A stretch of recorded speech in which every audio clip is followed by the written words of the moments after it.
In a world overrun with an infinite amount of multiverses, originating from a plethora of sources, four longtime friends band together to try to make sense of it all and present it to an audience in an easy-to-digest podcast. This is Geeking Off the Page.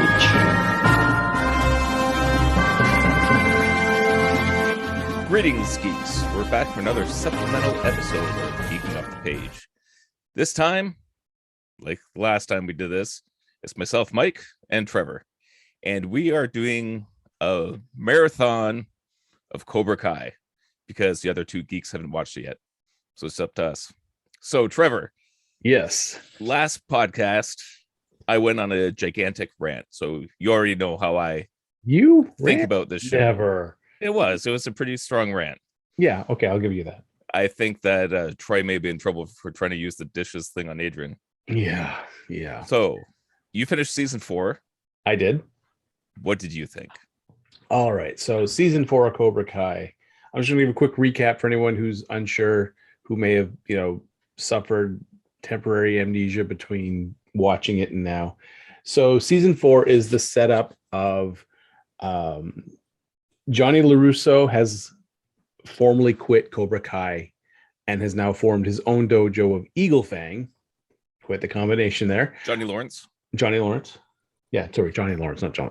So Johnny Lawrence has quit Cobra Kai. He's now the sensei of his new dojo, Eagle Fang.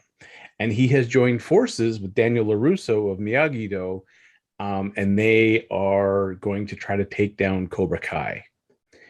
And this is where, the hilarity ensues, if you want to put it, because what's his name? John Kreese realizes that he's outnumbered. 2 senseis versus 1. So he needs to get someone he can trust. And who does he reach? He goes into the Wayback Machine and pulls Terry Silver, Karate Kid 3, who has moved on since Karate Kid 3 and reluctantly joins forces with Kreese. And they try to reestablish the dominance of Cobra Kai in the Valley. We are introduced to a couple of newer characters, and the whole season culminates in the All Valley tournament through episodes 9 and 10. And there are a couple of changes to the All Valley tournament this year. There is a women's and a men's division. There's a skills division of kata, which is like a preset set of movements, as well as weapon kata. So preset movements, but now with weapons. And then, of course, the sparring. So, and what's on the line is whoever wins the tournament, the grand champion status of the tournament, the other dojo can no longer teach. So if Johnny and Daniel win, Cobra Kai goes the way of the dojo, leaves the valley, they're gone. If Cobra Kai wins, Miyagi-Do and Eagle Fang, the senseis are barred from teaching karate. So that's what the stakes are. And oh boy, do they go. So my impressions, I liked this season. There was enough little twists and turns. They spent some time with the families as well as introducing some newer characters. You got to remember the All Valley under 18 karate championship. Well, most of these kids are going to be 18. This is their last year competing. So if you want to have more seasons, you've got to bring in some new younger blood who can keep competing. And they do that. They introduce some newer characters. Set up some great new rivalries. Indeed. They really do. And yeah, the whole story culminates to the 10th episode of the rise. Well, it's called episode 9 is the fall, and then episode 10 is the rise. And there's a couple of twists there at the end. We'll probably spoil it along the way. But yeah, all in all, I enjoyed this season. I thought it was a great buildup of the various rivalries. And it kind of answered some questions that I had from the Karate Kid 3 movie. And I know, myself included, Karate Kid 3 is not a great movie. It's not even a good movie. It's a stinking pile. Now, I will said that my kids are upstairs watching it right now because of this season of Cobra Kai. This is their second time watching it. this season redeemed Cobra or Karate Kid 3. It really did. It took the movie and showed that there was stuff that we didn't get to see and filled in some of the gaps to kind of make watching Karate Kid 3 palatable. And the one quote I was talking about before, the Terry Silver quote that saved Karate Kid 3 is, I was high on coke the entire that was one of the best parts. It made sense, because especially because they showed clips of him acting all crazy. You're like, I could see him being high on coke. And the fact that he even one point says, I was in my 30s and I was terrorizing a teenager. Exactly. So the cocaine plays a major portion. But it's funny, seeing him, the actor as Terry Silver with his hair down, he looked very non-threatening, and he just seemed like a man who he was ready to, go his own way. And then when he finally makes that decision to jump back and he pulls his hair back into the tight ponytail and he looks up at the mirror, I was like, oh shit, there he is. There's that malice. The moment he kicks the wine bottle and it looks like the door's covered in blood dripping down. Like, it is on now. Well, it's funny, when I saw that scene, I was like, wow, for someone who pretty much had turned his back on karate, to just pull out a spin hook kick like that, A, to nail it, and B, not be like, oh crap, my hamstrings, or I just tore an Achilles, means he's been keeping up with something to stay. He's probably been doing yoga with his life partner. Well, he even talked about, that he was wanting to do stuff like that. So I could see it. But yeah, it was just like, it was great seeing him back as Terry Silver. And I mean, and then the twists at the end, up until that point, he was very subservient to John Kreese. What Kreese said, he did. And it looked like at one point he kind of went off the rails and was like, anything Kreese wants, he gets. And then at the very end, it kind of flipped the script and I was like, what? Yeah. Okay. Well, there we go. And I'm shedding my weakness. Yes. And for those who don't know, so Terry Silver beat the hell out of Stingray and promised him a spot in Cobra Kai if he would do one thing for Terry Silver. And that was when the cops asked him, who beat you up? Who assaulted you? He says it was John Kreese.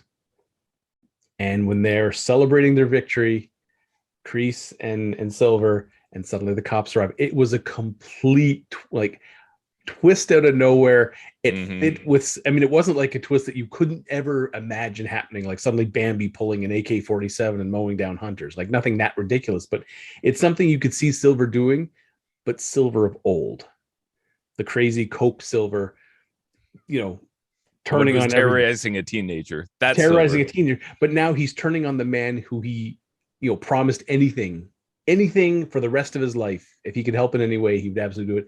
And he shed his weakness. He shed his weakness of Kreese. I like how he calls him out on it. It's like, how many times do I have to repay this debt? Yeah. And the fact that Kreese gets all bent out of shape when there's a lesson he's teaching, and he's like, everyone has a weakness, and they're like, even Sensei Kreese? Yes, everyone, including Sensei Kreese. And Kreese took that the wrong way. I have no weaknesses. Well, obviously you did, because you just got served. And so obviously there is a weakness. But yeah, I really like this season. How about you? I'll sit back and absolutely blown away by it. And I liked how the first episode was basically comprised of all the major spoilers. So that was kind of nice because we had seen so many spoilers. My son found every single thing he could find online and showed it. So first episode, we kind of felt like we saw it already, but I wasn't disappointed. I enjoyed it the whole way through. It's so fun watching Daniel and Johnny teach together.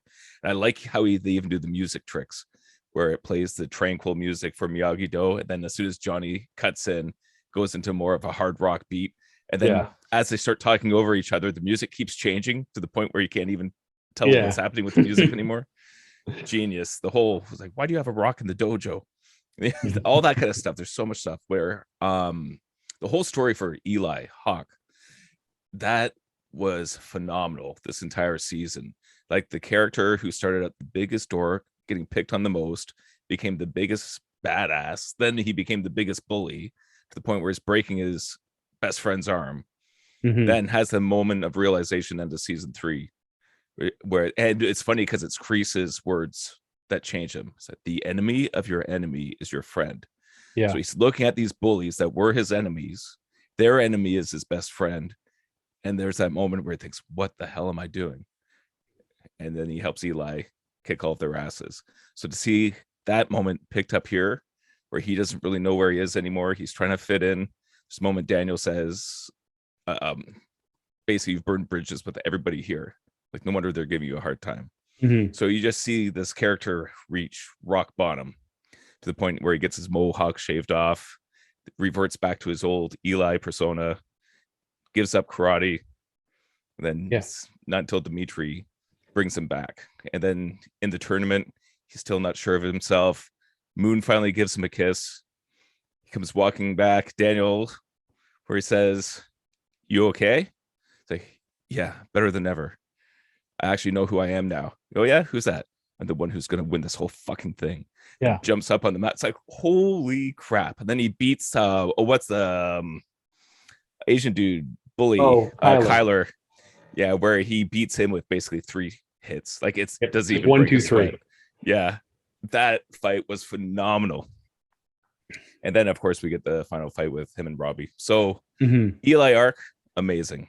The one I was talking to you about, the Canadian fan service, I think was in episode 2, where Johnny takes Daniel to the hockey game and then picks a fight with the guys. Yeah. And then, basically showing sometimes you have to strike first. Of course, Daniel's resisting that.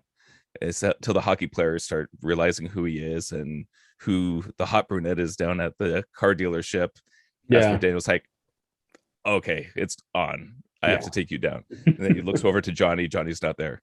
So we get the great hockey fight. And then Johnny comes walking back with a pretzel. No be there.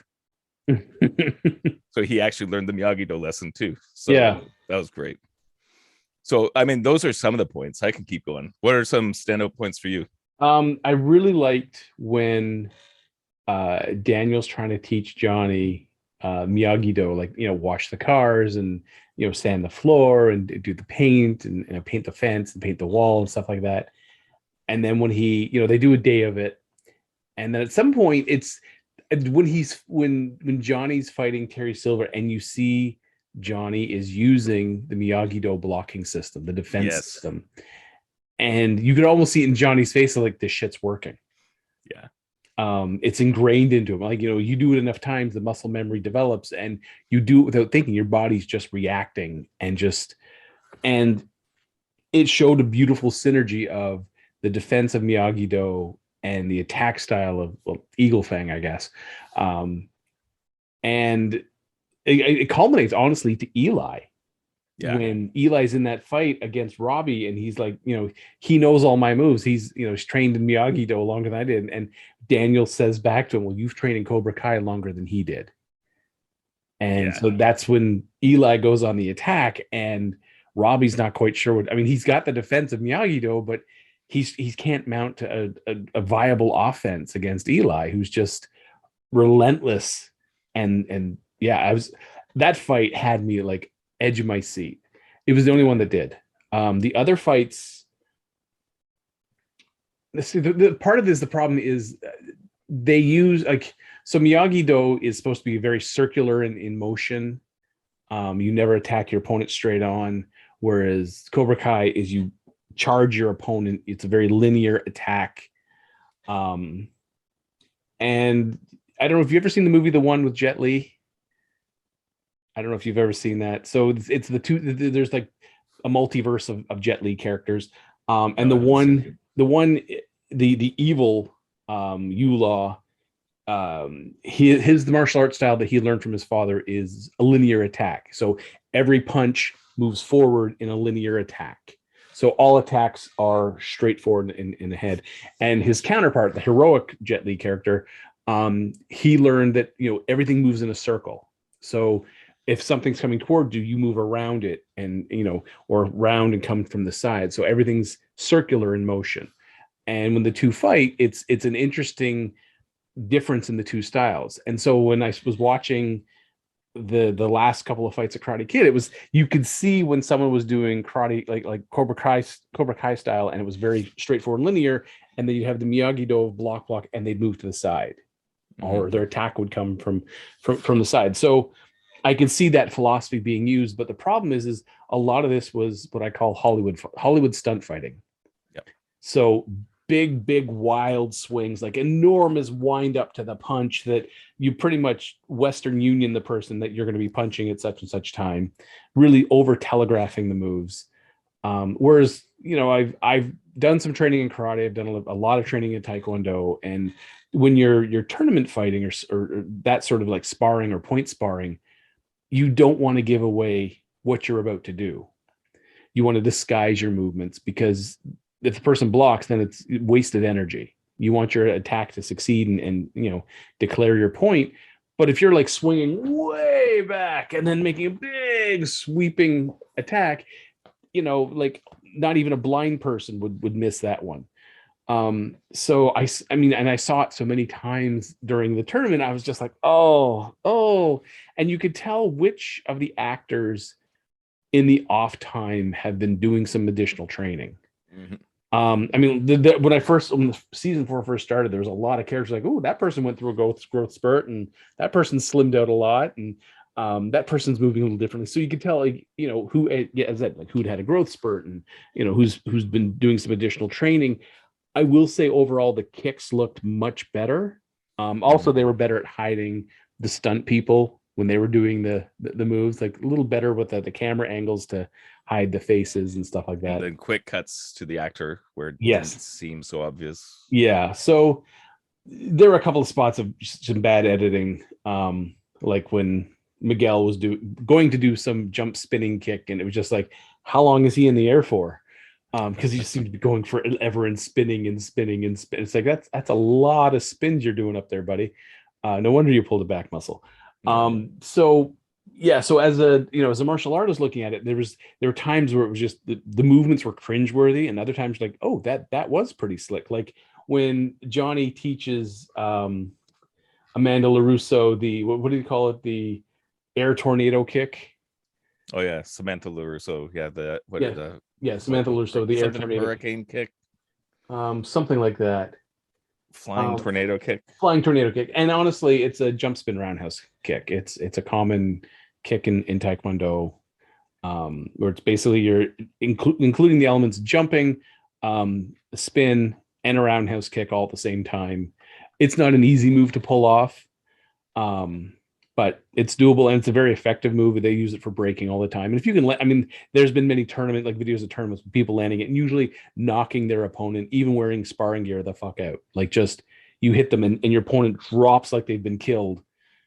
And the other, the person who threw the kick was like, did I just commit homicide? Because the other person, you watch videos of like jump spin roundhouse in Taekwondo tournaments, and even when they're wearing foot gear and head gear, it is a knockout move.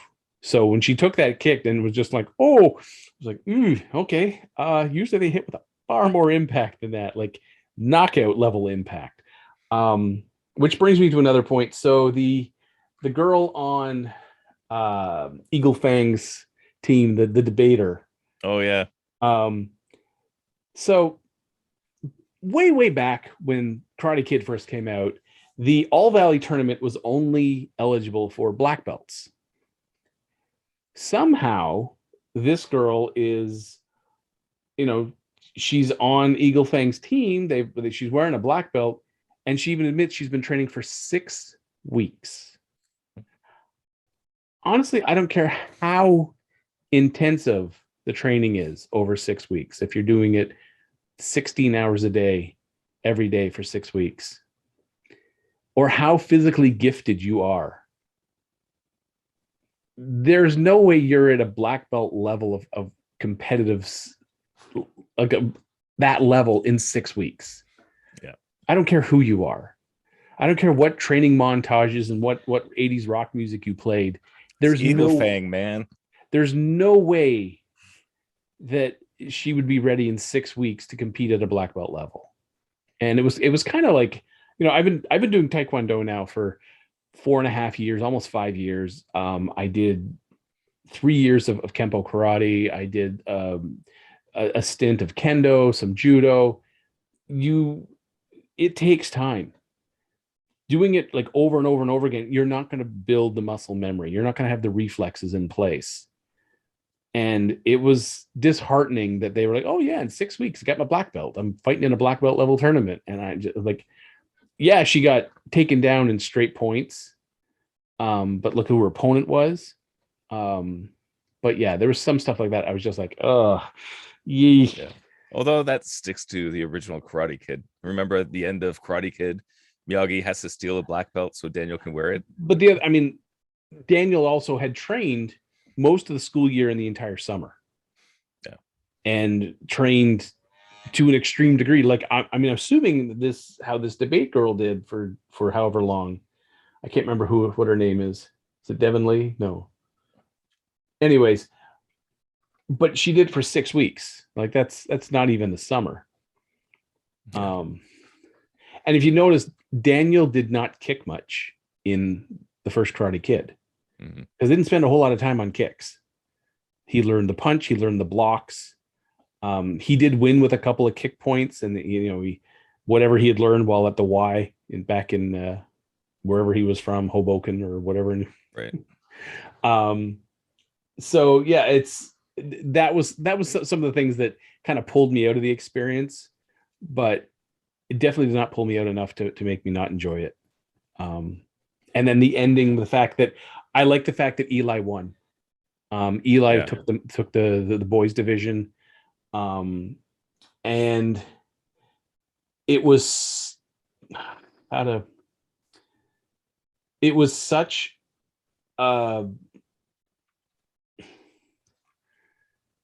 great moment when he won, because this completed the enormity of the story arc that he's gone through in all 4 seasons.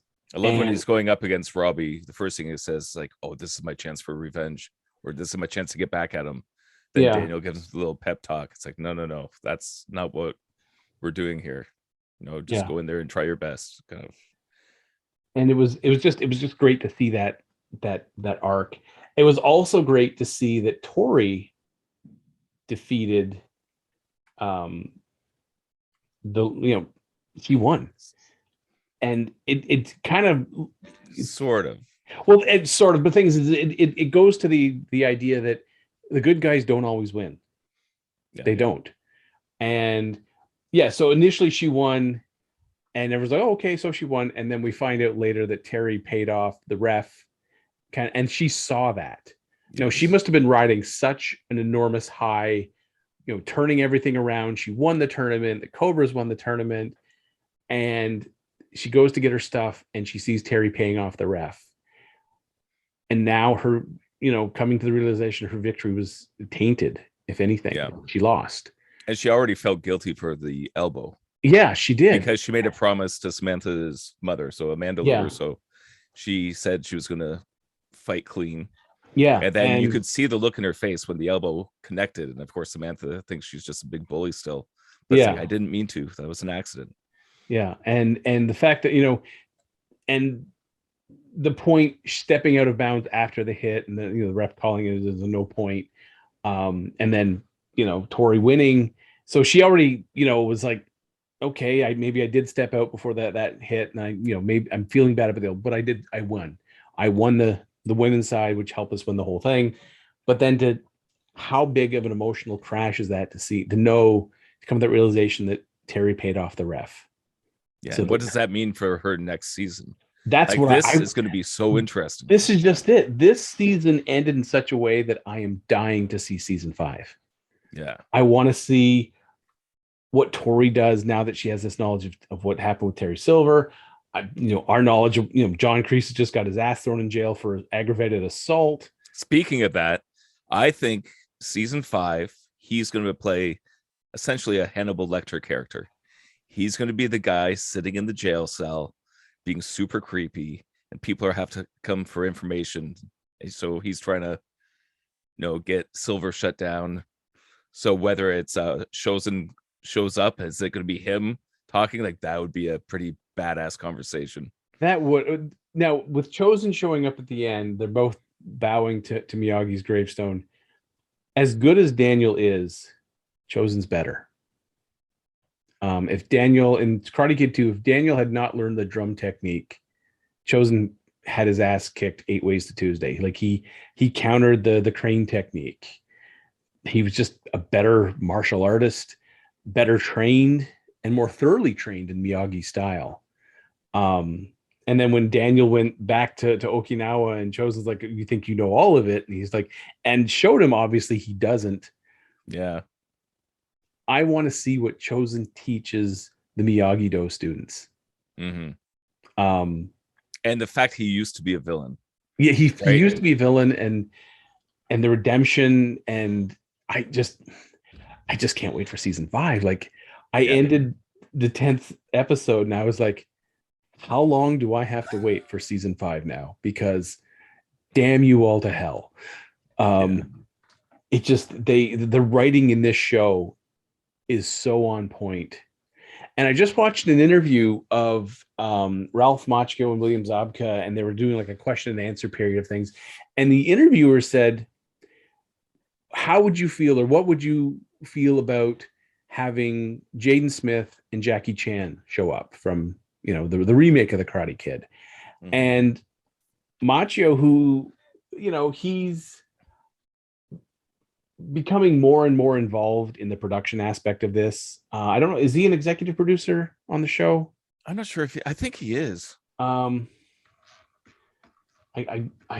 just trying to find if he is or not. But he's, just trying to, let's see, IMDb, that'll have it.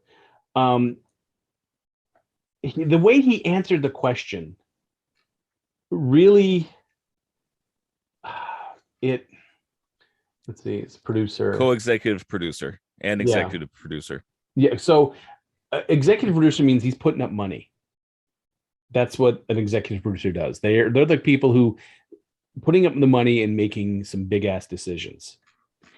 And anyway, the question came, would they put in Jackie Chan and Jaden Smith?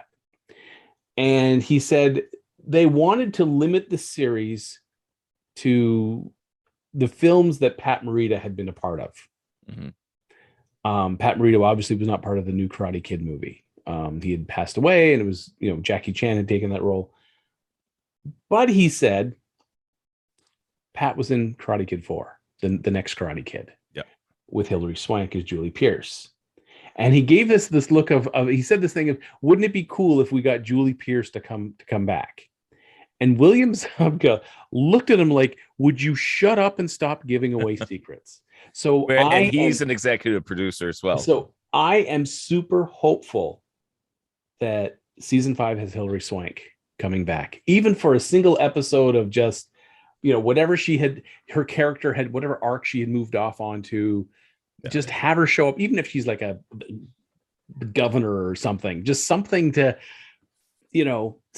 something cool, just to let her show up. Like, I pray to God Hilary Swank said yes, and they asked her, and we see her in season 5, because that would tie together all 4 of the Karate Kid films. Did you watch that one? I didn't watch that one. I did watch that one. I had regrets. Is Cobra Kai in it?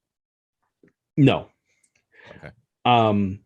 But there is a different group that they're fighting, and there's a hurt hawk and stuff. Anyways, it's a dumb movie. It's a terribly dumb movie. At one point they go to a monastery and do some training there. But it was, because Macchio said that he hated Karate Kid 3, like hated this, like just detest the fact that film was ever made.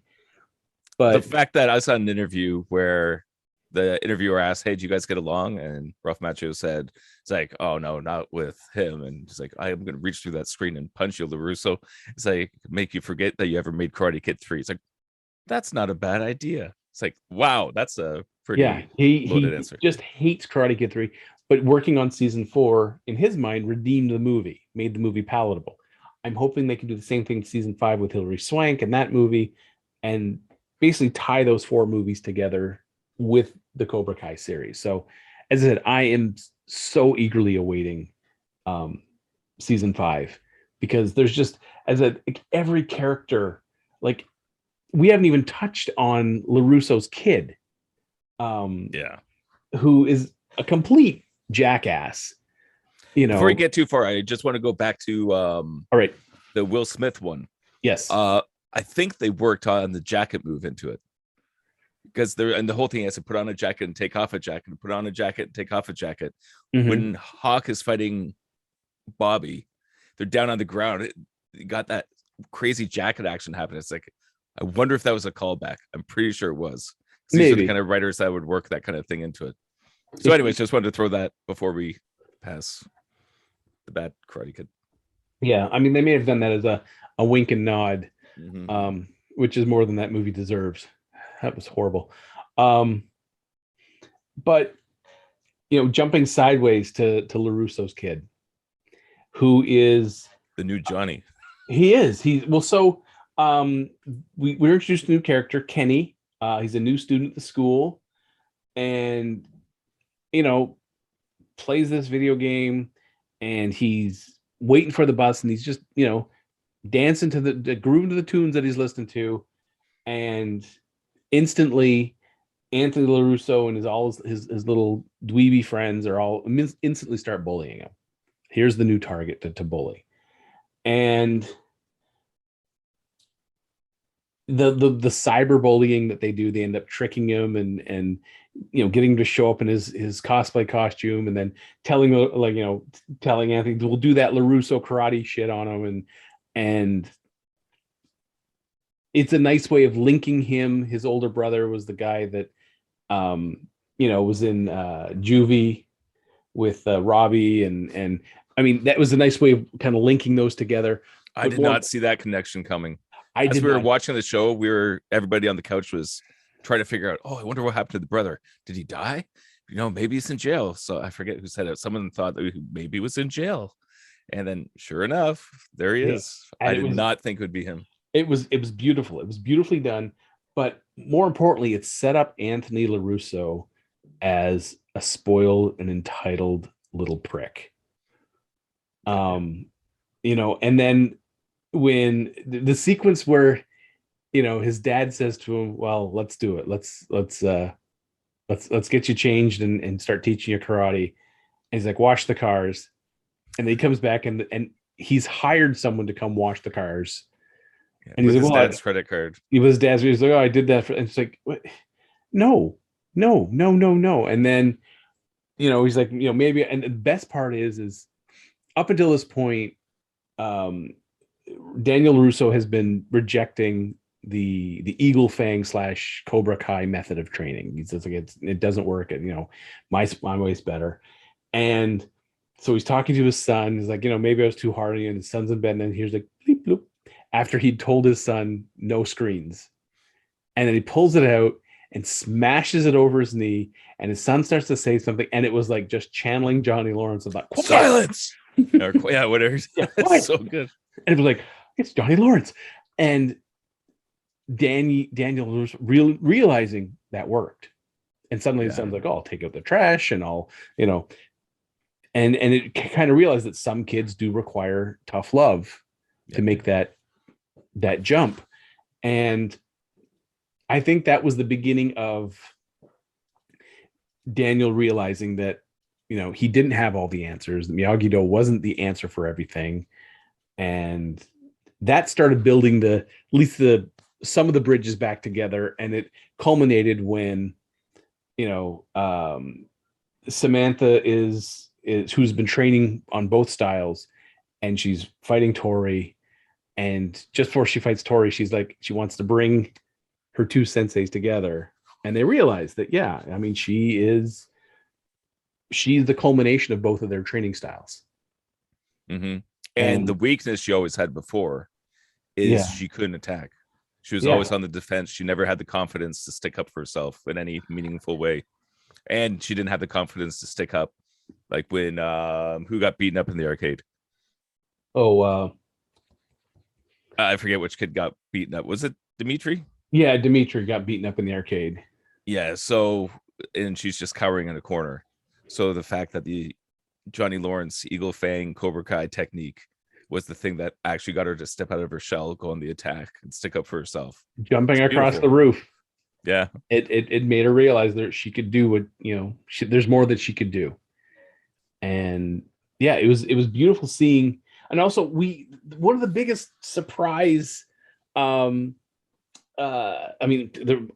surprises, she goes back and she talks to Aisha, who had been kicked off the show, and suddenly she goes back, and that, that was a huge, like, that conversation was huge.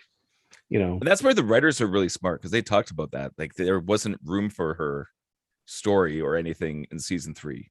Yeah. So, like, she had played a key part in the first 2, but where the story was going, it's like, yeah, we actually don't need this character right now. Yeah. So and they're smart enough to write her out, but to honor her and bring her back in was great. Yeah. And then, Stingray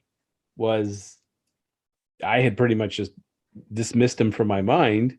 And here comes Stingray. And you're like, what? And it's funny when you see him in the lavish home, and then find out, oh, he's just crashing on. That's his sister's house. He's crashing on the couch. Yeah. So there was that. There was Carrie Underwood singing, like, doing the halftime show. At first, I thought that's ridiculous, and then wait, she was an American Idol and she won. Yeah. So she's done competitions. Yeah, and it was the cheesy songs for the fighting montage. It's like, and what was funny was the counselor was like, "Son of a bitch, he did it."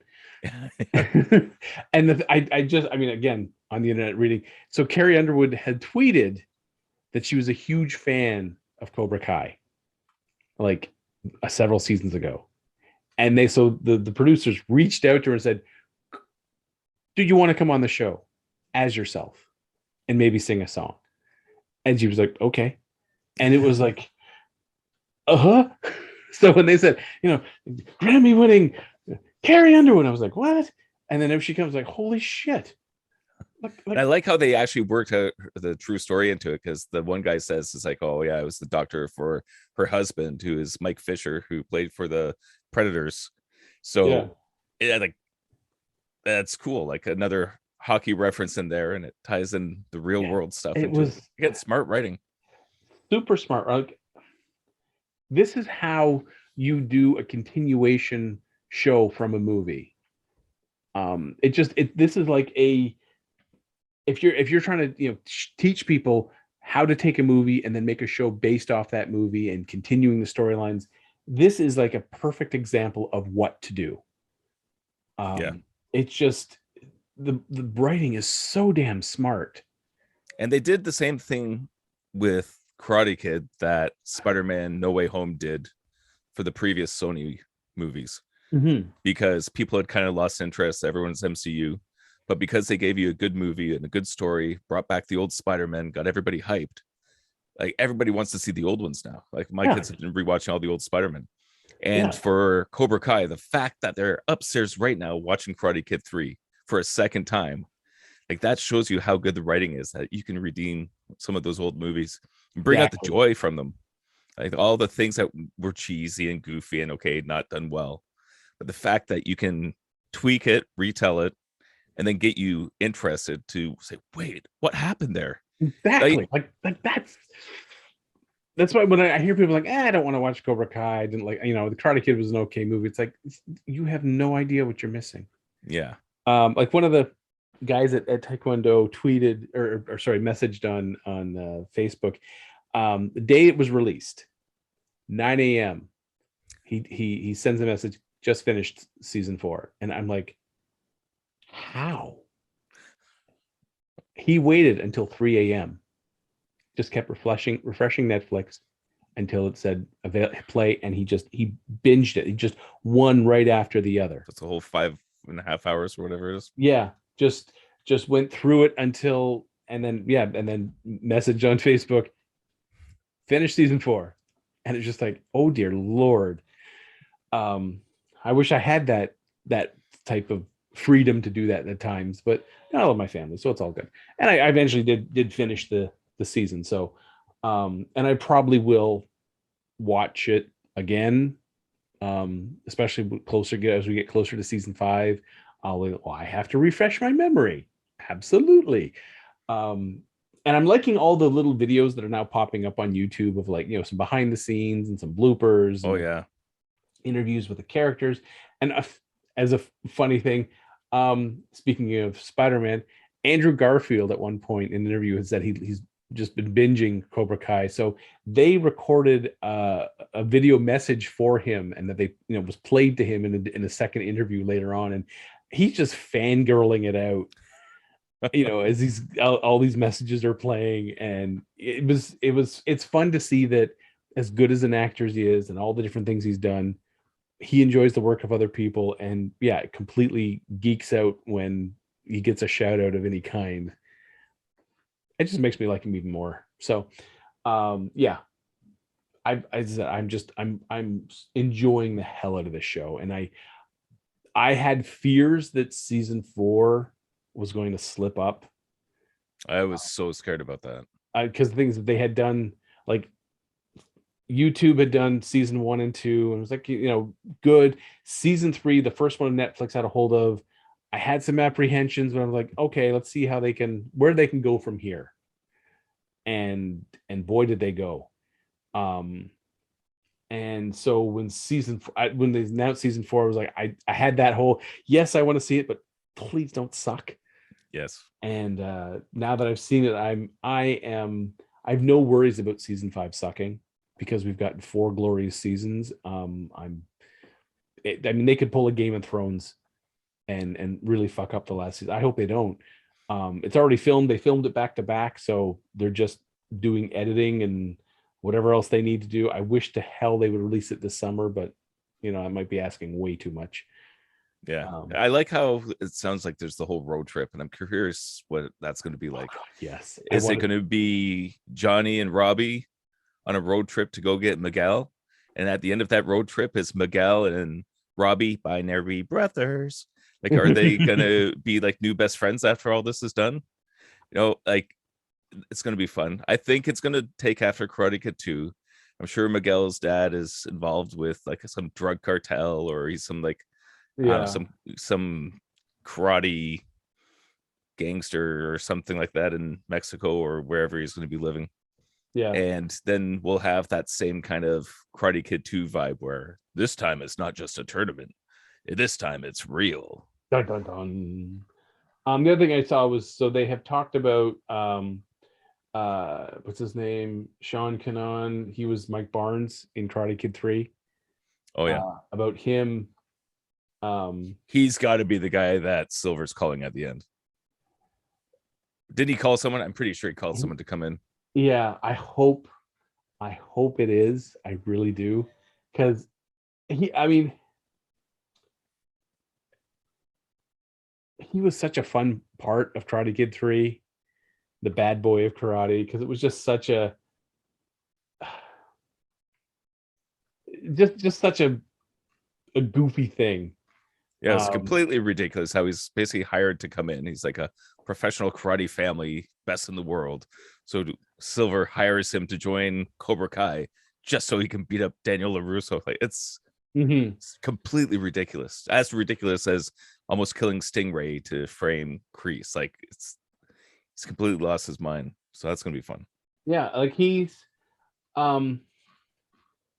still active as an actor and on television. Hell, he was on Hell's Kitchen in 2014 as a contestant. I mean, how weird is that? But I really want to see him come back. At the same time, I really want to see Hilary Swank as Julie Pierce come back. This show has so much more material for them to use that it's what's giving me hope for season 5. And hint, hint, season 6. If you guys are listening, season 6 would be great. Hell, do seasons 6 through 10 right now, before these kids change too much and unusable. So yeah, I'm enjoying this. I'm enjoying the series, and I really like this season. One interesting story from Jacob Bertrand. He was talking about shaving the mohawk, and he said that the writers were talking about that in season 1, and they kept kind of throwing it out there. It's like, oh, we might do it. We might do it. Oh, maybe we'll do it season 5. No, maybe we'll do it season 3. No, probably around season 5. Then season 4 comes around. We're doing it now. It's like, oh no, this is kind of my thing. But he said that it was fun to get to play that character and kind of regress. So anyways, the point is that the writers are doing that kind of thing. Like they have this pool of ideas and they're just pulling them as the story flows in the best way to use those ideas to tell the story. And that's just smart filmmaking as far as I'm concerned. It is. It's again, because it feels like when they came up with this character for season 1, they were like, this kid's going to go on a journey. And every season he changed so much from the various roles of, the nerdy kid who was picked on to, the karate badass, the bully, the uber bully, the changing sides, the Judas, and then the redemption of Miyagi-Do. And it's such a, and now he's the champion. He's the, and it was like I almost wished I was with a crowd of people when he won, so I could jump up and go, yeah. Oh, that we did. The whole family was jumping on the couches and throwing fists in the air. Everybody was so happy.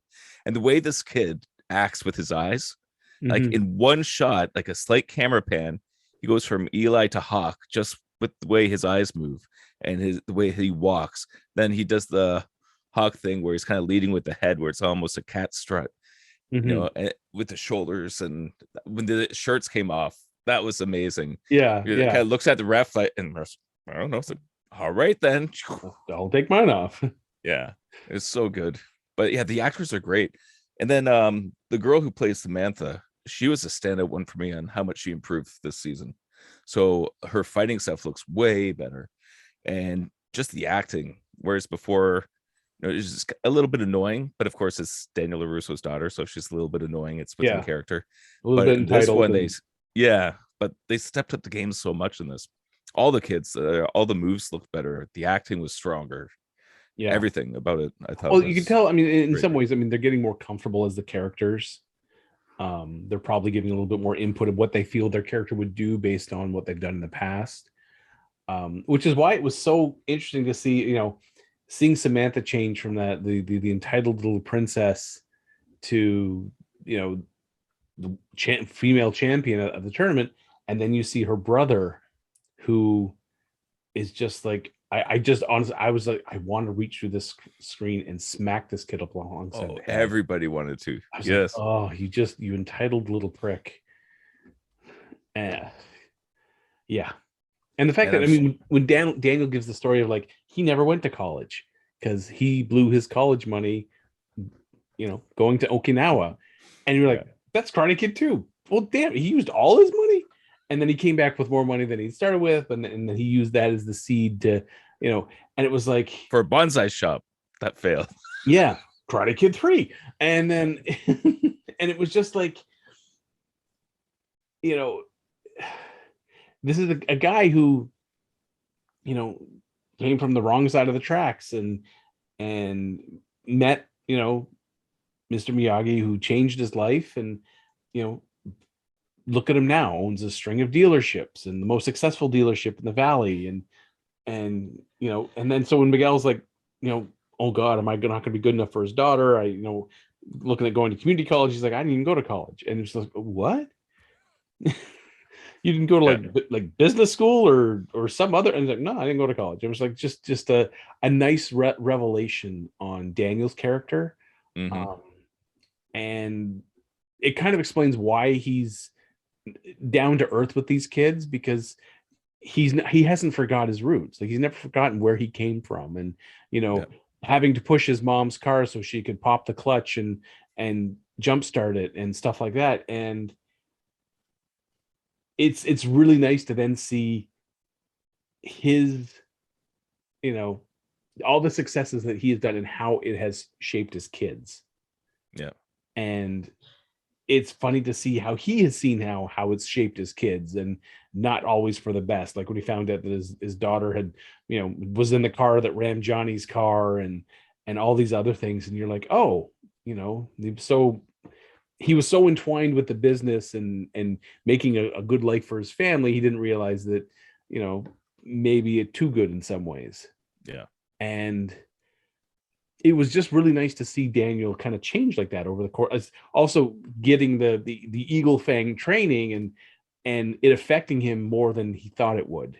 And then him the fact that they had the Miyagi clip as a flashback just to reinforce it. That was brilliant. It was, again, just incredible writing on the show. Like just mind-numbing how good it is. So yeah, anyone who will listen, you need to watch the show. If you haven't watched any of it, start at season 1. And if you've never watched The Karate Kid, how dare you? Go watch Karate Kid 1. Watch season 1. Then watch Karate Kid 2. Watch season 2. Watch Karate Kid 3. Actually, you could go do 1 and 2 and then Karate Kid 2 and then season 3 and watch Karate Kid 3 and then season 4, and you'll be fine. Yeah, you might want to do Karate Kid 3 after season 4. No, you want to do it before season 4. That way you know who Terry Silver is and Mike Barnes. So yeah, so 1 and 2. So watch Karate Kid, watch season 1 and 2, then watch Karate Kid 2, watch season 3, watch Karate Kid 3, watch season 4, and I hope you have to watch Karate Kid 4 for season 5. That's my hope. But yeah, if you haven't seen any of this and you're like, ooh, maybe I should. Yes, you should. Make some plans. Go to your calendar and say, block out some days. Say, all right, I'm this day I'm watching the Karate Kid. And then I'm going to use this string of days to watch season 1 and this string of days watch season 2 and watch Karate Kid here, Karate Kid 2 here. Just do it. Just make a plan, New Year's resolution, do it for Lent, whatever you need to do it for. Get up to speed on the Karate Kid. For the record, Troy, Gavin, Kevin, Trevor's talking to you. Yes, I am. I don't care what else you have to watch or what dishes you need to do. You need to watch this show. You need to catch up. We're not asking you to watch 1,000 episodes of Naruto and Boruto. We're just asking you to watch. Well, you should do that too, but yeah. But we're just asking you to watch 40 episodes. Some are half hour, some are a little bit longer. You don't have to binge it all at once. That's not what I'm saying. You don't have to do it all at once. Do it all at once. So just get it done. We're not asking too much. We're really not asking too much. One more point I forgot to mention. What did you think about the fight? Season 5, the match point episode between Daniel and Johnny on the Miyagi-Do dojo stage. What? Season 4. We haven't got to season 5. Oh, episode 5, season 4. Thank you. For me, that was a great episode, and it was so much fun because the entire family was making bets who was going to win. So everybody had their ideas, and it's like, well, it can't be Johnny because it's Cobra Kai and he can't get knocked out. Well, it can't be Daniel because we already saw that in Karate Kid. And then finally I was like, I bet you it's a double knockout. It has to be a double knockout. That's the only way this fight works, is with a double knockout. And then when it happened, it was great. And then even better than that was when the kids were rewatching it on their phone and just how derpy it looked from that angle. Yeah. It's just 2 old men just dropping pop. Show it another angle. It's just they only had the one phone. I love how Johnny just doesn't really seem to understand how technology works. Send it to the internet. Hash brown. Yeah. Yeah, that fight was. It was kind of like watching, like Qui-Gon and Anakin, Anakin and Obi-Wan, round 2, but now as old men. Yeah. And not the original George Lucas version. I'm talking more like the Scene 38 reimagined version on YouTube, where they may not have they have the skill, but they don't have the bodies to do everything they used to do. But there's still going to be a knockdown, drag out fight. And it was. I mean, they were pulling out all the different tricks. Oh, I love when Daniel uses the pressure point. Yeah. Johnny's arm goes numb. But then he goes on the Cobra Kai Eagle Fang attack. Like it doesn't matter if you've numbed half my body. Yeah, I'm just And then gonna keep just going. launches. It's like, and he got any more dirty tricks up your sleeve? It was just such a. I was waiting for Johnny to pull out the crane kick. Because it was just like, please just do it, come on, and then have Daniel catch it and throw him over to the side. It's like, wait a Oh, that second. would have been so good. And yeah, it was honestly, I'm glad it was episode 5, like the halfway mark, because up until, like, when things around 3, things started to stagnate a bit, and 4 kind of stalled a bit, and you're like, where's it going to go? And it ended with 4 ended with them realizing that Terry Silver was back, because that's when Terry and Kreese show up at Miyagi-Do. Yeah. And this is like episode 5 is where Daniel suddenly pushes, like, you don't know how bad this Terry Silver guy is. Because it's so fun that Johnny doesn't know him. Doesn't know. He was nowhere near.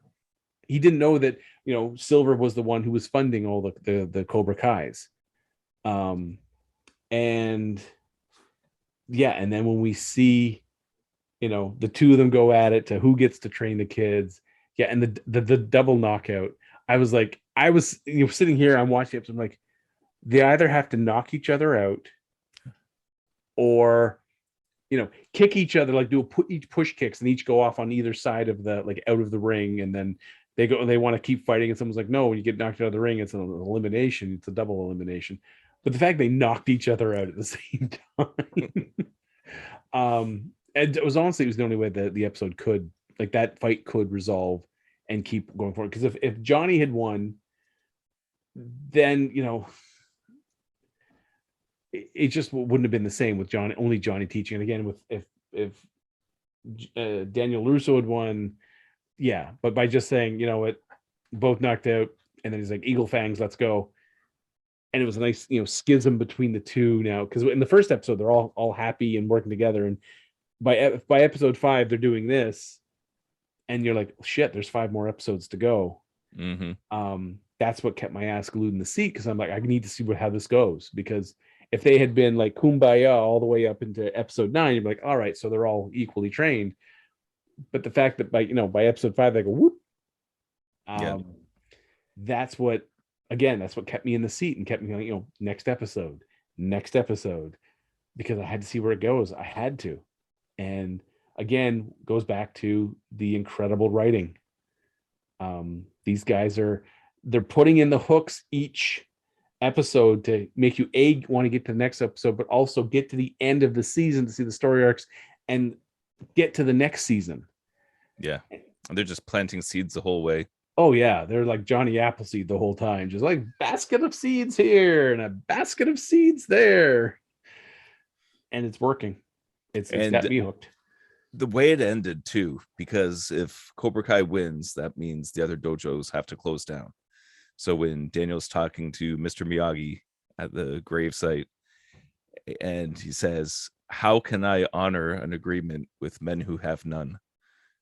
It's like, I'm not backing down. I'm not closing up. It wasn't whoever loses, they have to pack up their dojo and go. It's the senseis can no longer teach karate. So with Daniel calling Chosen is the new sensei of Miyagi-Do. Daniel's simply owns the dojo, but he's not teaching. He's honoring the agreement. He's no longer teaching karate. Interesting. I didn't see that one coming. It wasn't until the credits were rolling I realized, because they went over many times. Well, because they'd said, oh, whoever loses packs up and leaves the valley, and it was Silver, I think, that said, just remember the agreement, gentlemen. Whoever loses teaches karate no more. Well, this is a way for Daniel to honor his, he acts with honor. He's not going to teach, but doesn't seem. He knows another guy that can. He knows a guy who knows the style as well, if not better, who can teach it too. So, and Chosen was not part of the agreement. Yeah. I don't know if Johnny has anyone he can call in to do that. Well, he's going to be busy next Yeah. season on a Well, road trip. he's busy in Mexico looking for Miguel and whatnot. But this is a way to, by the time he comes back, Miyagi-Do is going to be stronger than ever. I have a feeling Tori's going to leave Cobra Kai now that her win's tainted. I don't know if she's going to be a fun story. Like the way they set that one up, it could go either way. They could have another conflict where Tori tries to be good, Samantha lashes out, and then Tori goes full Sith. Or no, she could leave, make amends, and do the Hawk route. I'd rather see it the Hawk route where she. Yeah, I'd like to see her turn things around when she realizes that Cobra Kai has not. It's not the especially under Terry Silver's command. It's not what she signed up to do. It's not what she wants to do. I think we're going to see Tori and Amanda LaRusso kind of bond, especially with Tori's the breadwinner in her family. Her aunt is basically trying to steal like her dead father's bereavement benefits. Wait, TikTok on your mom dying sort of thing. I think Amanda's going to step in and shut the aunt down. And I think that's going to be part of the thing that makes Tori walk away from Cobra Kai and maybe even join Miyagi-Do. Yeah, because they did set that up at the tournament, the confrontation in the hallway. Yeah. And it'll be nice and then we'll see what other, the rest of the Cobra Kai, like how do they react to it? Especially because, Tori's going to say, well, Silver paid off the ref. That's how I won. That's how we won. It's a fake victory. The LaRusso and Lawrence shouldn't have to abide by the agreement because Silver cheated. So in essence, Samantha won the tournament, which would have made LaRusso, like Miyagi-Do would have won, and Cobra Kai should have been shut down. So yeah. Season 5 is going to be very interesting with all these revelations because even if that comes to light, Silver just be like, I did what I had to do. I paid the ref, to if things weren't going our way, but it wasn't necessary because Tori was such an amazing fighter. And when he said that whole thing, when Kreese says, fight the way that you want, it's your fight, and Silver's like, you didn't tell her to win, and it was just. It changed Kreese's character. Like he had a moment of revelation. That's like when Darth Vader is seeing Luke get electrocuted. Like, it was that moment of win by any means, and then he's like, wait a minute, I've gone down this road with Johnny, where the win by any means, and he lost his connection with Johnny, who was like a son to him. Yeah. And then with this whole thing with Terry Silver, stabbing him in the back and getting him nailed for aggravated assault, and so again. Great writing of seeing how characters evolve. I mean, the people aren't just cardboard cutouts, like 1- and 2-dimensional cardboard cutouts do the same thing over and over and over again. They actually change. Their motivations change and their actions change, and they have these epiphany moments. And it's part of why I'm enjoying the hell of this series, because there's not a single character who is static. Yeah. I mean, Miguel has jumped back and forth between Cobra Kai and Miyagi-Do and Eagle Fang. Robbie has done the same thing back and forth. Samantha has jumped between Eagle Fang and Miyagi-Do. There's not a single character who has, even Kenny, who started out as, the lovable geek that just getting his ass handed to him. That locker room, he went savage. Yeah. That was a great scene. You realized what a great villain he could be next season. And I was just, also part of me was like, get him, get that. Oh, I know. Oh, get your comeuppance. How great was that when Robbie walks in and sees that it's the LaRusso kid that was the bully, like after living with them for a year and the family that took him in, and then seeing this kid just get destroyed by the person that he trained. Yeah. It's like, oh no, what have I done? Yeah, it's funny. I really wanted LaRusso to get his comeuppance, but at the same time, I don't like seeing people abuse training like that. Like, you're obviously much better trained and the thing is the LaRusso was coming to apologize. Mm-hmm. And Kenny was not having any of it. I mean, yeah, the kid had been pushed and pushed and pushed, like the filling his locker full of milk and all the The stuff. teachers, how did they even do that? Yeah, I'm not sure how they filled it with milk. It was interesting. At the same time, I had wished more for Kenny, but at the same time, like you said, this is setting him up to be the next big villain. Yeah. It was great how they did callbacks to original Karate Kid, though, where Kenny's running away and LaRusso and his gang, the whole season we called him Bully LaRusso. Yeah. So Bully LaRusso is chasing him just the way Cobra Kai was chasing Daniel with the fence and like the same kind of the only difference is Kenny got over the fence and he legged it. Yeah. So yeah, that was fun. And then the acting with Robbie confronting his father, Johnny, inside the empty Cobra Kai dojo. Yeah. Like the acting in that moment was amazing. And that's another one. The kid, Tanner Buchanan, who plays Robbie Keene, his acting has skyrocketed this season. Whereas, first few seasons, he just kind of did the goofy smirks and all that. Yeah. But this season, he was just a killer. Like every single scene. He's just getting better every season. Like, it's just like when he reaches that point when they're like, he's no longer your friend, he's your opponent. And you could see it when he was training with Kenny and he's, hit him again. It's like, oh, I'm sorry. And then Kenny surprised him with the surprise left sort of thing. And it was like, you get to the tournament and he just shuts off his friendship and just goes. And it's just like, oh man. Now what was nice was in the tournament, they do the callbacks of, so in the first Karate Kid during the tournament, Johnny had this move where he, the person comes in and he grabs and he kicks and gets his leg around them and kicks them again. It's a 2-stage kick. And the Cobra Kai do it as was it Cobra Kai that do it, or was it the Eagle Fang that do it? Where it's the exact same move. And it was just like they're doing all these callbacks to the very iconic moves in the tournament. Yeah. And it was great to watch it. Let's see if I can find the it's not Mercy, it's different but same, I think. Yeah, there was a couple of iconic movements that I was just like, okay, stupid volume. I was on the wrong season. And the fact that we're 40 episodes is also, I'm just absolutely amazed and shocked at that just how they do it. Like, and yeah, you're saying, like when Robbie faced Kenny at the tournament, it was far different than when they were at the dojo. You can see that he's not letting friendship be a part of it.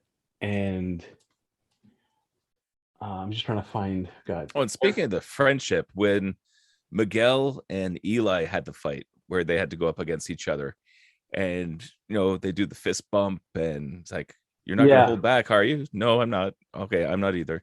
But that friendship between those students compared to the two Cobra Kai going at it, you really see the contrast.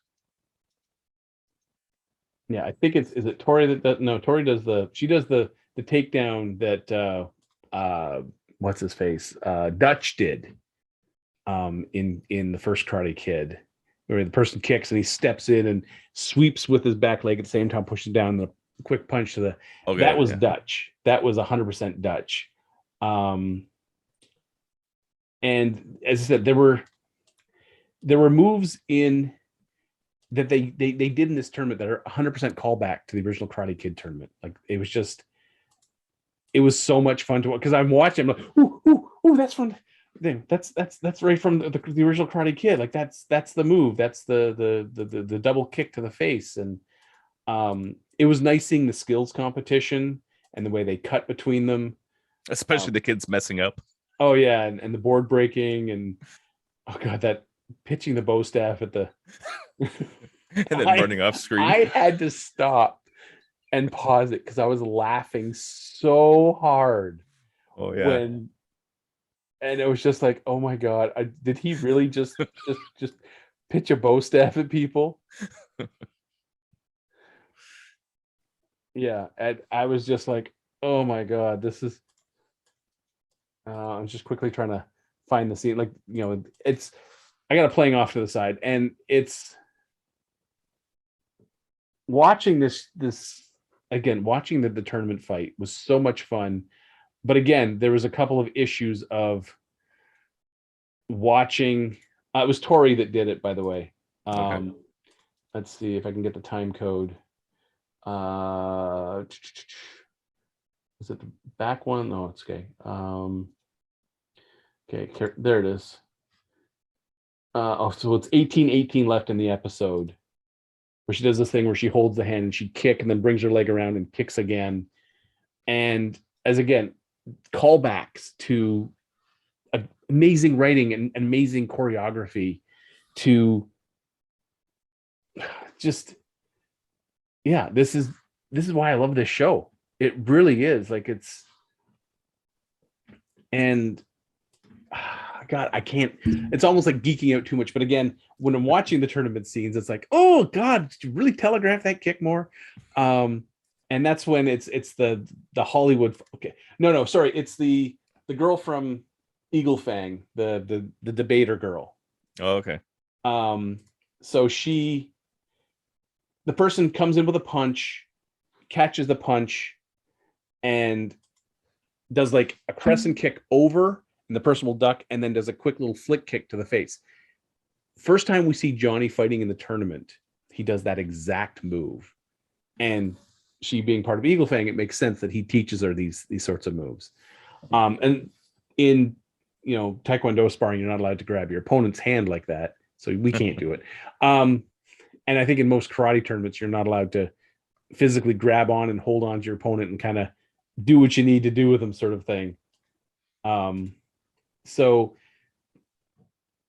with them doing things like this, like calling back to the original tournament in the Karate Kid, and there was even a scene where they were showing how they were blocking, and they do like a quick little thing of the drum technique of the double hand blocking. And it was like, they are pulling out all the stops on this. And I love the fuck out of it when they do it, because it's just like, yes. I know, it's exciting, and it's because it's staying true to the original. It's doing a callback in a way that's not a parody of itself. It's not. It's a callback, and it makes sense because these are the same dojos, are the same teachers and techniques. Yeah, and so when you watch it, it's not like it's a joke of itself. It's a callback where you go, yeah, and cheer. Yeah, unlike something like the RoboCop TV show, which is just like, it was a mistake from start to finish. This is doing it right. Like, this is if you want to take an old movie and then say, X many years later, and this is the continuation, this is how you do it. This is, people in like writers in Hollywood should be like mainlining the show, trying to download it into their brain so that they can see how it was done and distill the essence, so that if they ever get a chance to work on a project like this, they do it right. If someone says, oh, I've got this old movie, we got some rights to it, we want to make it into a TV show, and they're like, I got it, I can make that happen. I'm sure there's going to be so many people that try, like, after they see how many views this thing got. Oh, like, God. What was that, like 125 million hours of views in 3 days? Something like that. And people are going to look at this and say, okay, we have to reboot every single show, and I'm sure they're not going to do it well. Oh yeah, there's going to be a lot of just terrible reboots of things, and not even reboots, but continuations, because this isn't a reboot, this is a continuation, and it's not going to go well. We're going to see a bunch of our old favorite 80s and even maybe early 90s TV shows just getting raped. And it's just like, oh, I mean, I already saw on Hulu, they now have a series of How I Met Your Father. And I'm like, and it's like with Hilary Duff. And it's like, was this necessary? I know How You Met Your Mother is over and done, but was it necessary to say, oh, well, listen, how we met your father? And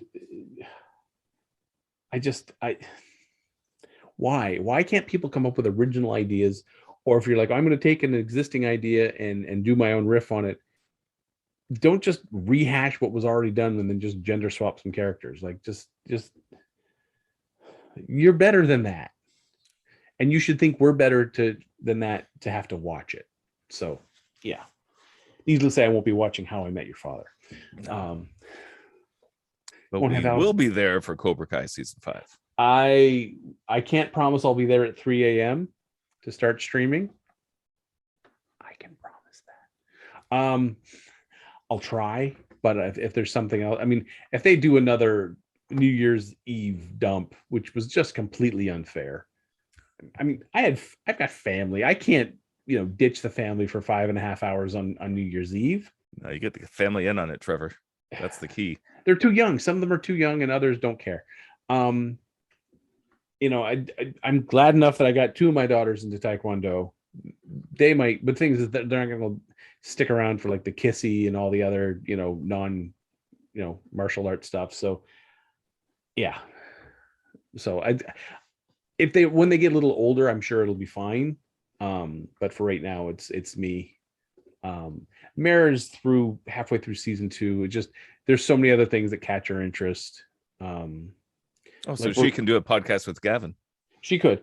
Like we're watching right now. Was it Murders in the Building with Steve Martin and Martin Short and Selena Gomez, and I'm having a fun time with it. And it's a fun show. I like Steve. Only Murders in the Building. That's it. Yeah, I think it's in one season, and we're like halfway through, and I'm enjoying it.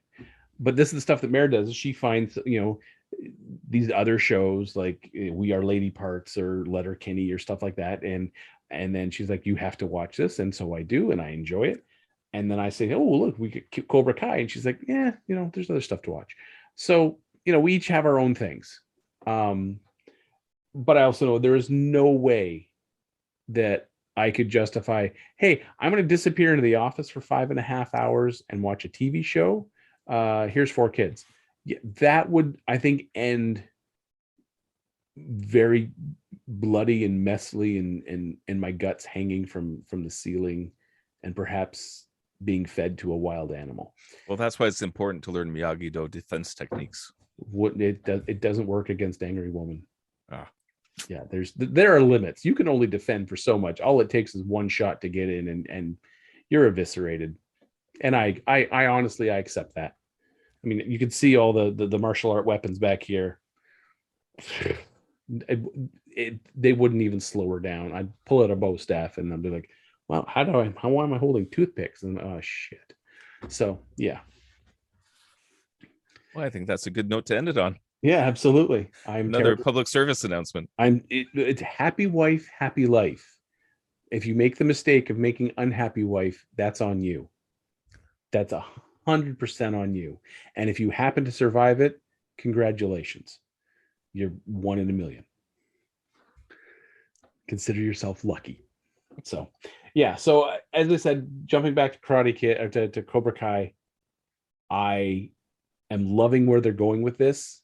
I'm loving how they treat this. I mean, they could have done it as a bad parody. There's so many ways they could have fucked this up. But they're threading that golden path. And for me, as I love the creative aspect. I love the character development. And it's not like they're just choosing one character and developing them. Everyone gets a story arc. Oh yeah, there hasn't been this good of an ensemble cast since like Star Trek Next Generation, where everybody gets a story arc and everybody has things happening. Even Game of Thrones. I mean, everyone got a story arc for good or for bad. Some people they're just starting their story arc and die for no apparent reason. because Yeah, Game of Thrones handled it a little bit differently. Because in for George Daniel would have Martin, been dead first season. yeah, for George Martin, shit happens, people die. That's his seems to be his motto, and anyone can die at any time. So yeah, but characters who did survive got character arcs. You know, they and the arcs went up and down as the seasons wore on. And this show it's doing that. Its characters are heroes and villains, you know, redemption and fall in a single character. But it's not just only one character that these things are happening to. And well, it's funny is was one character's up, the other character's down, and then they'll start to come back and reach a point of parity, and they pass each other. Now the other character's the more of the heroic archetype and stuff like this, and it's so damn entertaining. Yeah. And it makes me wonder, what are all these other shows out there that are just struggling? Like, what are you missing? You know? Well, it's because it's hard writing to work out that kind of balance and those kind of dynamics and have things crisscross and keep it interesting in a good way. Like, it's just but good the thing writing. is, most shows are written well before actors stand in front of camera. And I mean, I've read through enough like writers' workshops and stuff like that about developing story arcs that, you know, a story arc within a single episode, a story arc that happens over 3 episodes, a story arc that happens over 5 or 6, one that happens over the entire season, one that arcs out all the way into another season, that it doesn't seem like a big deal until you see the seasons as a whole. And you're like, holy shit, look at that arc go. Yeah. But a lot of shows I'm finding where they just one and then we're good. And you're like, you've got 12 scripts in front of you, and you did one tiny little arc that happens with all contained within a single episode, and we're supposed to be thrilled by that. Now, the thing is like Netflix, because they dump all their shows at once, some of these arcs are far more apparent when you binge 10 episodes rapidly. You're like, those arcs are like just jumping right at you. If this show was released 1 week at a time, 1 episode at a time, once per week, those arcs sometimes would be much harder to detect. You'd have to wait until you could go back and watch all the episodes and then like, oh, well, look at that beautiful, you know, characterization and how that character develops. It's harder to see if it's like takes place over 6 episodes and takes place over 6 weeks of watching. It'd be harder to detect. So that's why I think the mainlining the whole show all at once works for Netflix for a show like this, because you can do that. If it had been released 1 episode a week, I don't think the response would have been as positive. Yeah, because you couldn't have that binge, and then because it's so good, you couldn't have everybody raving about it right away. Mm-hmm. So yeah, I'm just in awe of what they've done, and the hooks are set in deep for me to see the next season. Like, come hell or high water, I'm seeing that next season. I don't care if I have to take someone else's Netflix account to see it. I won't have to take anyone else's account. I have my own, thank you. But I'm Just willing. saying, you could. I could, and I am willing to, if that's what it takes for me to see season 5 of Cobra Kai. Yeah, my kids are on their phones and tablets and computers, just like, when's it coming out? Where's it shooting? Is it wrapped? What are they saying about it? Oh, Dad, I think I found something else out. You know, it's like, look, we got photos of them. We see photos, and you're like, you're like, okay, kids, that's fine. You see photos. Don't show Daddy now, because Daddy wants at least some surprise next year. But I'm excited to see them so excited, because I've always been like that. With animation, I want to see how it's made. With Star Wars, I want to see how the stop motion works. I want to do all these things and get into the nitty gritty. Like, those AT-AT walkers are amazing, but who's the guy who actually did it? These people in the costumes, who made those? Like, what? You want to get into the nuts and bolts. So to see the kids that excited and getting into it. So it's not just watching the show. They're watching behind the scenes. They're watching the fight choreography. They're trying to find spoilers and see who all the different people are. It's awesome. Now, here's my question, Mike. Have any of them asked to get signed up to a local dojo? Yes. And are they? Are you going to sign them up? My daughter has already looked into it and is trying to make it happen. My oldest son, he's pretty sure he wants to, and the little guys want to, but it's just trying to make it happen, especially because things are bonkers in Ontario right now. Yeah, So trust me, I'm well aware of the logistics of multiple family members, taking martial arts. And yeah, with I don't have no clue what how you guys are surviving in Ontario with all that stuff going on. Are you guys shutting down again like tomorrow? yeah, oh, it's in. I think it's in some sort of shutdown, but we've been kind of doing our own thing with homeschooling, and we ended up pulling the kids out of sports. So we're just doing our own thing. So it's we did hikes and dog walks, and hopefully we'll do skating soon. Yeah, we did. Basically, like the school did like virtual through Zoom, and on their end they would have one big screen and like all these other screens around of all the kids doing it. And I mean, I had my kids doing it in the living room. I had hooked up the webcam to the big TV through the Surface and stuff like that, and it kind of works. It's honestly, it's more of the quality of the instruction and the willingness of the students to do it. So that's honestly what you need. And I mean, it's the biggest problem I find with martial arts is you really have to research the different schools. Because there are like some McDojos out there. They're just like, just pay the money. We'll hand you a black belt. Who cares if you didn't show up? Here you go. You paid the money. And those are the ones you want to stay away from. Especially, I mean, and there's many sites that have like, these are the red flags you need to see. If you see these red flags, run the hell away. Do not give these people a penny. The nice thing is with the new year, a lot of dojos will have like New Year deals. Like the place that I go to, they have this thing of for $20 you do a trial, you get a uniform. It's like a 2-week trial, so you do like 4 classes to see if this is something you'd like to do. Right. Rather than say, come in, sign a 1-year contract, you're locked into, pay an oodles amount of money, and then your kid goes, I don't want to do this. I don't like this. So it's a nice way of being able to get their feet wet, get an idea of what they're going to be doing, and then see if they want to do it. And yeah, I mean, if this, inspires your kids to take a martial art, I'm a full advocate of that.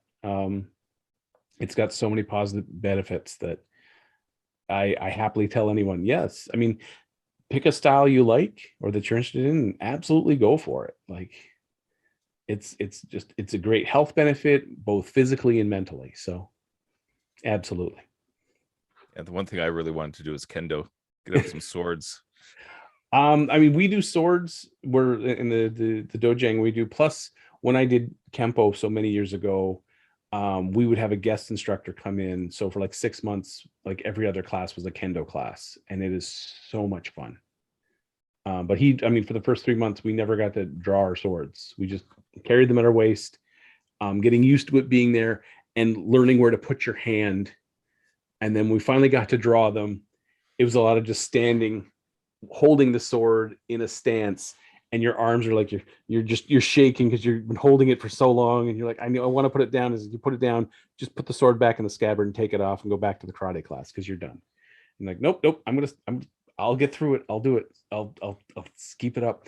And yeah, it was so sad when he announced that he was moving and was not going to be able to continue teaching. And it was just like, oh, come on, we just got into the fun stuff. So yeah. With my kids doing all the karate stuff upstairs, just looking on YouTube and watching movies and doing all that, reminds me of being a kid back in 1984. Being a little 9-year-old kid, it's like, I want to learn karate. Yeah, I'll do practicing my crane kick. Yeah. And the thing is honestly, you're never too old to start. I started when I was 44, and I got my black belt in November. So and things is there are people who are far older. There's a 3rd degree black belt who's almost 80. And his doctor gave him the choice when he turned 65. He's like, you've got to find something to do active or to be active, or you'll be in a wheelchair. And so his son and his grandson were students, and he signed up, and he's a 3rd-degree black belt. He's had both knees replaced, and his handshake a bit, but he is smart as a whip. And if he goes to shake your hand, you pray he doesn't have ill intentions, because he will put you on the mat in a heartbeat, and you don't know what he did. All you know is it really goddamn hurts, and please let go of me. Yeah. So yeah, it's as I said, I'm a big advocate for martial arts for kids, teens, adults, elderly. It's all good benefit. So yeah. So Sounds good. On that positive note, I think we're going to wrap up the recording. So for anyone who's actually survived this whole hour and a half of us rambling and babbling, that was a pretty good rant. Yeah, the takeaways are: go watch Cobra Kai. No, go. You should be calling up Netflix and watching it now. And if you don't like Cobra Kai, you are dead to me. You are just dead to me. Gavin. Kev. I'm watching you, you son of a bitch.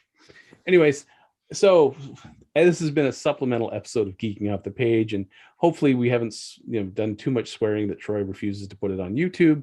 And and for future supplemental episodes, we're planning on things of like rewriting Star Wars, and we had a host of other topics that I'm sure we can even expand more on. But yeah, stay tuned. When you see the word supplemental episode come up on YouTube, click it.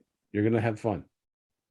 Ring that bell or whatever else they do on those internet things. Subscribe, ring hash brown, and some hash browns, and a TikTok or whatever the hell it is. I don't know. I'm old and cranky. Anyways, good night, folks. Good night, folks.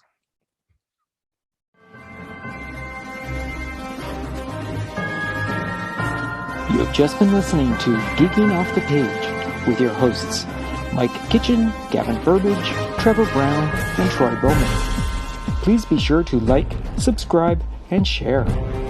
Also, if you could leave us a rating and comment, that would assist in allowing others to find this podcast more easily. You can follow the podcast on the following social platforms: Instagram and Twitter, search for @PlanetGeekPod, all one word. On Facebook, search for Planet Geek Productions.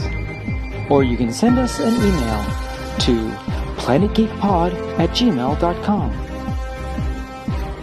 Buy the guys a coffee by going to Ko-Fi, ko-fi.com/planetgeekpod. And know that any and all donations will go towards improving all current and future Planet Geek Productions programs. Thank you for listening.